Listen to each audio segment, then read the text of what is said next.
देखो जी ये आ गए हैं, अंडरवर्ल्ड में छा गए हैं, इनको पहचान लो, ये है डॉन। टन टन टन टन टन टन टन टन टन टन। नमस्कार दोस्तों, देखिए मैं आज आपके सामने उपस्थित हुआ हूं अंडरवर्ल्ड डॉन के बारे में, लेकिन बाल ठाकरे को मारने की सुपारी जो दी गई थी, यानी बाल ठाकरे को मारने के लिए पूरा प्लान जो तैयार किया गया था मुंबई में 1995 में, उससे संबंधित मैं सारी जानकारी से आपको अवगत कराने जा रहा हूं। देखिए बात उन दिनों की है, 1993 में मुंबई में सीरियल बम ब्लास्ट होता है और हजारों लोग मारे जाते हैं। बेकसूर बच्चे, औरतें, बूढ़े, जवान, ये तमाम लोग जो है उस दंगे में मारे जाते हैं। उस दंगे के बाद 1993 में जो सांप्रदायिक दंगा हुआ था और उसमें हजारों लोग मारे गए थे, उसके बाद अबू सलेम, नाम आप जानते होंगे, अबू सलेम जो है वो सड़क पर उतरकर मारकाट करने के लिए एकदम आतुर था और वो अपने काम को बखूबी अंजाम दे रहा था और वो मैदान पर पूरी तरीके से जोर शोर से काम कर रहा था।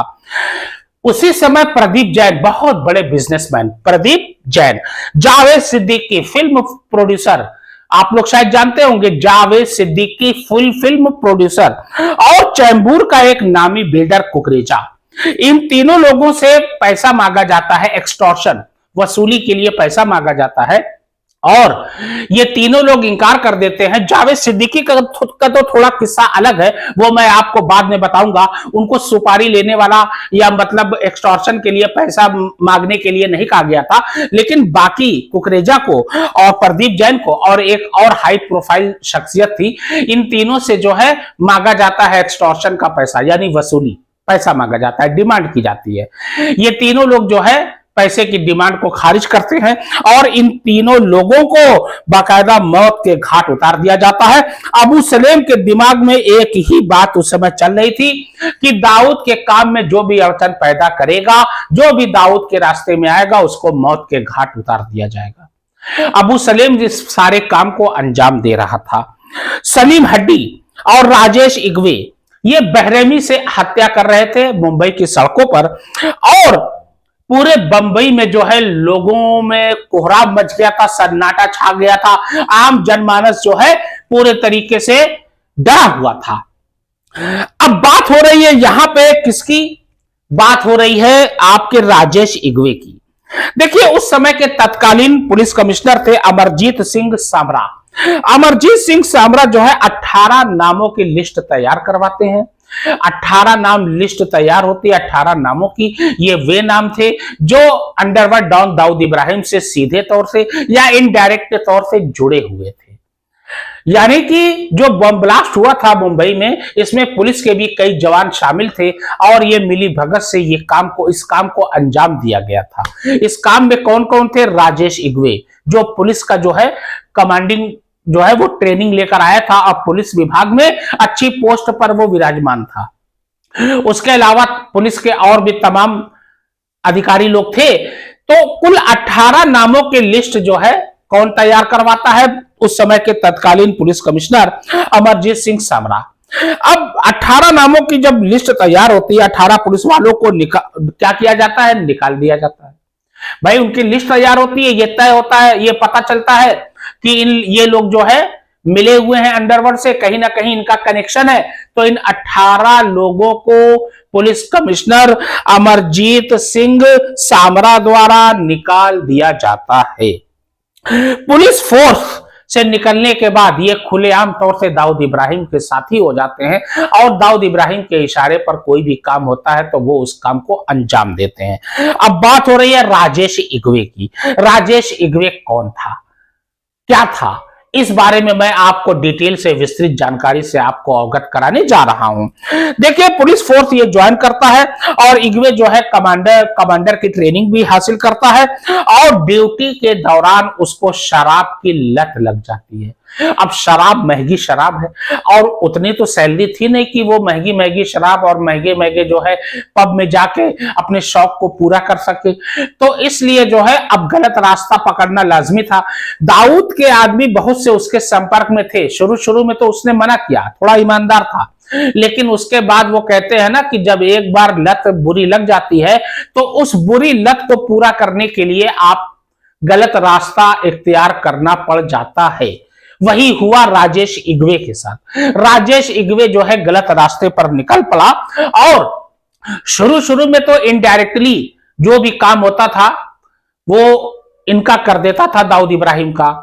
मतलब छोटे मोटे जो भी काम होते थे वो दाऊद इब्राहिम का कर देता था, और उसके बदले में उसको थोड़ा बहुत पैसा मिल जाता था, और जिससे वो अपने शौक को यानी अपनी लत को पूरी करता था। लेकिन वो कहा जाता है ना कि जब बुरी आदत पड़ जाती है तो आप में बहुत से बुरी चीजें भी आ जाती हैं। आपका कंडक्ट जो है यानी कि आपका जो व्यवहार जो है वो भी जो है खराब होने लगता है, व्यवहार में मिठास नहीं रह जाती है। राजेश इग्वे जो है उसके साथ भी यही हुआ। वो जो है अपने सीनियर से बहस करने लगा, उनसे बाकायदा जो है लड़ता था, और उनके कहने को भी नहीं मानता था। यानी वो अपनी मनमानी जो है पुलिस विभाग में करने लगा। और उसके बाद जब 1993 का मुंबई बम धमाका होता है तो राजेश इग्वे को तो निकाल दिया गया था, 18 नाम थे ही। तो ये डी कंपनी को ज्वाइन करता है, और अबू सलीम पूरी ताकत के साथ दाऊद के लिए काम कर रहा था, और उसके साथ जो है राजेश इग्वे भी शामिल हो जाता है। अब राजेश इग्वे के बारे में बताने जा रहा हूं, क्योंकि बंबई ब्लास्ट में और तमाम जो भी मुंबई में हत्याएं होती थी या जो भी नंबर 2 के काम होते थे उसमें अबू सलीम, राजेश इग्वे और तमाम जो है ये आपके क्या कहते हैं सलीम हड्डी, ये तमाम लोग जो है उसमें इन्वॉल्व रहते थे, और दाऊद इब्राहिम के इशारे पर उस काम को वो अंजाम देते थे। तो जावेद सिद्दीकी के मर्डर की बात हो रही है। देखिए राजेश इग्वे अब खुले तौर से जो है डी कंपनी को ज्वाइन कर चुका था और उनका साथ दे रहा था। पहले तो वो चोरी छिपे देता था क्योंकि पुलिस विभाग में था, लेकिन जब पुलिस विभाग से निकाल दिया गया तो खुलेआम दाऊद इब्राहिम की जो है वो डी कंपनी ज्वाइन करता है और काम को बखूबी रूप से अंजाम देता है। उस इतना शातिर था कि उसको सब कुछ पता था। क्यों पता था? क्योंकि वो मुंबई पुलिस में रह चुका था। पुलिस की हरकतें, पुलिस की गतिविधियां, पुलिस कैसे जो है सबूत इकट्ठा करती है, कैसे जो है अपराधी को पकड़ती है, ये सारी चीजों में वो माहिर था। वो समझ जाइए उसका तो वो डॉग था, क्योंकि वो पहले ही से जो है वो सारी चीजें कर चुका था। तो अब यहां पे जावेद सिद्दीकी का जो मर्डर था वो एकदम बिल्कुल अलग प्रकार का था। जावेद सिद्दीकी, देखिए मैं बता रहा हूं, फिल्म प्रोड्यूसर थे। पाकिस्तानी एक्ट्रेस थी अनीता अय्यूब। क्या नाम था? अनीता अय्यूब। अनीता अय्यूब का जो है दाऊद इब्राहिम से अफेयर चल रहा था, और दाऊद इब्राहिम चाहता था कि अनीता अय्यूब को कास्ट करें जावेद सिद्दीकी अपनी फिल्म में। जावेद सिद्दीकी साफ इंकार कर देते हैं दाऊद इब्राहिम को, बोलते हैं कि मैं अनीता अय्यूब को कास्ट नहीं करूंगा। दाऊद इब्राहिम तिलमिला जाता है, और तिलमिला के वो क्या करता है, अपने शूटर को भेजता है और जावेद सिद्दीकी को वहीं ढेर करवा देता है, मरवा देता है। अब बात हो रही है सन 1995 में। 1995 में क्या होता है कि ये राजेश इग्वे मुंबई पुलिस के लिए सबसे बड़ा सिरदर्द हो गया था, सबसे बड़ी चुनौती हो गया था। अब मुंबई पुलिस बड़ा परेशान थी कि इसको कैसे पकड़ा जाए। अबू सलीम के पास एक बेहद खतरनाक काम उस समय आता है, और काम क्या होता है? मुंबई में के यानी महाराष्ट्र के शिवसेना के प्रमुख बाल ठाकरे को मारना है, यानी बाल ठाकरे को मारने की सुपारी मिलती है। अब अबू सलीम यहां यह सोचता है कि इस काम को अंजाम कौन देगा। ऐसे लोग की तलाश, ऐसे आदमी की तलाश करता है कि जो क्लीन एंड चिट हो और नीट एंड क्लीन के अलावा जो है पुलिस में थोड़ा सा उसको जो है जानकारी हो। तो अब सामने नाम एक आता है किसका? राजेश इग्वे का। राजेश इग्वे को बुलाया जाता है, राजेश इग्वे को सारी जानकारी से अवगत कराया जाता है। राजेश इग्वे बोलता है कि मैं इस काम को अंजाम दूंगा। राजेश इग्वे पूरे तरीके से तैयार होता है, और बाकायदा जो है अपॉइंटमेंट ली जाती है बाल ठाकरे के ऑफिस में कि बाल ठाकरे से राजेश इग्वे मिलना चाहता है। अपॉइंटमेंट उसको दे दी जाती है। बाल ठाकरे का ऑफिस, बाल ठाकरे वहां बैठा हुआ है। 7 नवंबर सन 1995 का, 7 नवंबर सन 1995, 7 नवंबर 1995 को मारने का पूरे तरीके से प्लान तैयार हो गया था। ऑफिस में बाल ठाकरे बैठे हुए थे। राजेश इग्वे को परमिशन मिल चुकी थी, लेकिन उसी बीच पुलिस को खबर लग गई थी। पुलिस को खबर लगती है। अब पुलिस फोर्स पूरी तैयार होती है और कमांडिंग ऑफिसर बनाया जाता है किसको? कादिर खान को। कादिर खान जो है ये कमांडिंग अफसर बनते हैं। राजेश इग्वे को एक कारण से और चुना गया था, क्योंकि वहां पर मुंबई में एक मुस्लिम डॉन और एक हिंदू डॉन का ये वर्चस्व चल रहा था, यानी लड़ाई चल रही थी। मुस्लिम, अगर कोई मुस्लिम मारता है तो मुसलमानों पे कोई खतरा ना हो, इसलिए एक हिंदू को चुना जाना था। इसीलिए राजेश इग्वे को इस काम के लिए चुना गया। कादिर खान जो है ये पूरी टीम तैयार करते हैं और उसके बाद जो है पूरे सादे भेष में गाड़ी में बैठे रहते हैं। बाकायदा राजेश इग्वे आता है और वो बाल ठाकरे के ऑफिस में जाना चाहता है।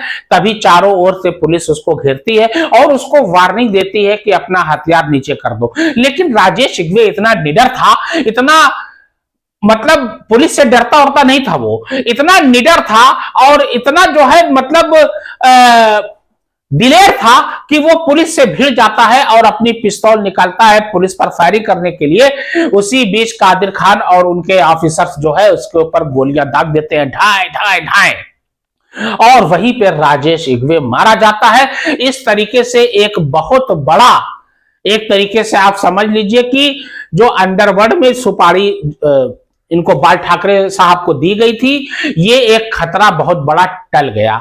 मुंबई पुलिस ने राहत की सांस ली, क्योंकि जब बाल ठाकरे को सुपारी मिली थी तो मुंबई पुलिस की सांसें रुक गई थी, आवाज में खड़खड़ाहट आ गई थी, आवाज भारीपन हो गया था। लोग कांप रहे थे कि अगर बाल ठाकरे को अगर मार दिया गया तो मुंबई में जीना मुश्किल हो जाएगा, मुंबई में रहना मुश्किल हो जाएगा, हजारों लाखों बेकसूर लोग मारे जाएंगे और दंगा भड़कना तय था। इसीलिए पुलिस पूरी तरीके से सक्रिय होती है और राजेश इग्वे को वहीं पर ढेर कर देती है और इस तरीके से एक बहुत बड़ा हादसा होते होते टल जाता है। मेरी वीडियो कैसी लगी प्लीज लाइक करिए, फॉलो करिए, सब्सक्राइब करिए। धन्यवाद।